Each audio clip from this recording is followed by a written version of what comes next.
चला नमस्कार लाडक्या बहिणींनो, अनेक महिलांचं म्हणणं आहे की मी केवायसी केलेली आहे तरी पैसे आलेले नाहीयेत.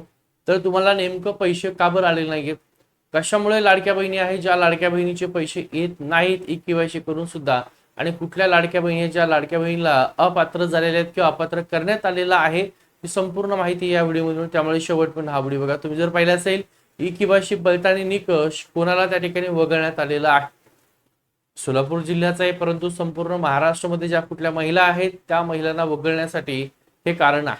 नंबर 1 जर तुम्ही पाहिलं असेल तर बघा, इकडे तुम्हाला भरपूर साऱ्या दिसत आहेत, ठीक आहे, पुरुष दिसत आहे, महिला दिसत आहेत, आणि इकडे त्यांना वगळत आलं आणि खाली तुम्हाला ग्रीन दाखवलेला आहे, म्हणजे 20 जणांनी अर्ज भरलेले आहेत. त्याच्यात जर पाहिलं असेल तुम्ही तर बघा, नंबर 1 आहे सरकारी नोकरदार महिला होत्या, या महिलांनी सुद्धा फॉर्म भरले होते, त्या महिलांना बाद करण्यात आलेला आहे, त्यांचं अपात्र केलं. त्यानंतर एकाच कुटुंबामधल्या महिला होत्या, 2 पेक्षा जास्त महिलांनी फॉर्म भरलेला आहे एकाच कुटुंबात. कुटुंब म्हणजे तुमचं रेशन कार्ड, मग पिवळं रेशन कार्ड असेल किंवा केशरी रंगाचं रेशन कार्ड असेल, तुम्ही फॉर्म भरलाय आणि एका कुटुंबामध्ये 2 पेक्षा जास्त महिला आहेत, त्या पात्र झाल्यात, पैसे सुद्धा येत होते, ई केवायसी मुळे त्यांना आता बाद करण्यात आलंय. मग त्या 2 महिलांपैकी कुठल्या महिलांना बाद करण्यात आलेला आहे, तर ज्यांनी शेवटी सरासरी फॉर्म भरलाय त्यांना बाद करण्यात आलेलं आहे. तुम्हाला जर पैसे येत नसतील तर हे कारण सुद्धा लक्षात ठेवा.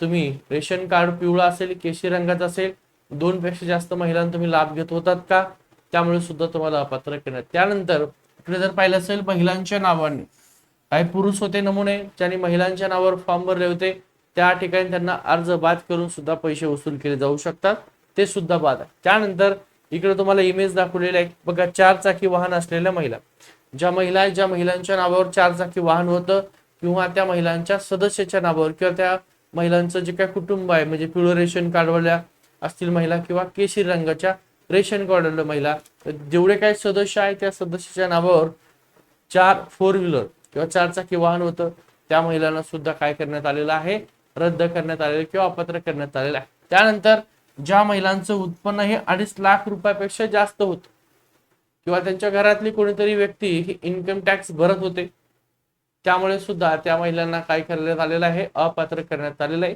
हे तुमच्या अपात्रतेचे कारण आहे. त्यानंतर परत एक महत्वाचं कारण आहे, इतर सरकारी योजनांचा लाभ घेणाऱ्या महिला, राज्य सरकार असेल किंवा केंद्र सरकार असेल, या दोन्ही सरकारकडून तुम्ही विविध योजनेचा लाभ घेतायत, तिकडून सुद्धा तुम्हाला पैसे येत असतील, तर अशा महिलांना सुद्धा आता सरकारने काय केलंय, अपात्र करण्यात आले किंवा त्यांना वगळण्यात आलेलं आहे. मग या महिलांना कधी त्या ठिकाणी पात्र करण्यात येणार आहे, तर योजनेचे जे काय निकष आहे त्या निकषात या महिला बसतच नाहीये, म्हणून त्या महिलांना अपात्र केले.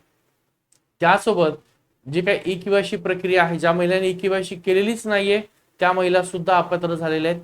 ज्या महिलांनी ई केवायसी प्रक्रिया केलेली आहे पण अर्धवट केलेली आहे किंवा चुकीच्या पद्धतीने केलेली आहे, त्या महिलांना सुद्धा तात्पुरत्या स्वरूपामध्ये अपात्र करण्यात आलेलं आहे.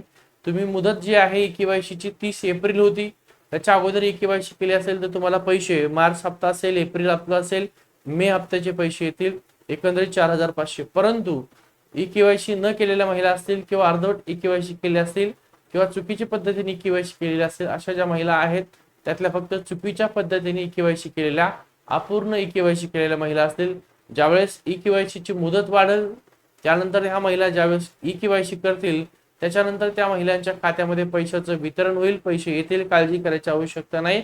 फक्त आता सरकार मुदत कधी वाढवणार ते पाहणं गरजेचं. परंतु ज्या महिलांनी ई केवायसी केलेलीच नाहीये त्या महिलांना अद्याप कुठलं ऑप्शन आलेलं नाहीये, त्यांना जेव्हापासून ई केवायसी केलेली नाहीये ती मुदत संपली, त्या महिलांना अपात्र करण्यात आलेलं आहे किंवा त्यांना पैसे येत नाहीत. हा व्हिडिओ अत्यंत महत्वाचा आहे.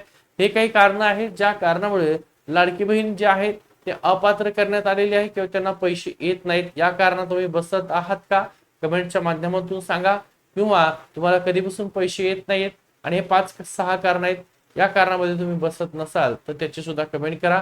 किंवा 181 जो काही नंबर आहे त्या नंबरला सुद्धा तुम्ही संपर्क करा, जेणेकरून काही तुमचे प्रश्न असतील तर तुम्ही त्या नंबरला संपर्क करा. महिला बाल कल्याण खातं त्याने तो नंबर दिलाय, सरकारचा अधिकृत नंबर आहे. महिला लाडकी बहिणीसाठी जे काही प्रश्न असतील तुमचे विचारण्यासंदर्भात व्हिडिओ महत्वाचा आहे, सगळ्या लाडक्या बहिणीपर्यंत शेअर करा. अनेक महिला सांगतात की आम्ही निकषामध्ये बसत असतानाही पैसे येत नाहीत, त्याचे हे कारण असू शकतात किंवा याच्या व्यतिरिक्त कारण असेल तर तुमच्या तालुक्याचं किंवा जिल्ह्याचं ठिकाण महिला बाल विकास खात्यात तिथं जा किंवा 181 हा नंबर, या नंबरला संपर्क करा. ठीक आहे, थांब.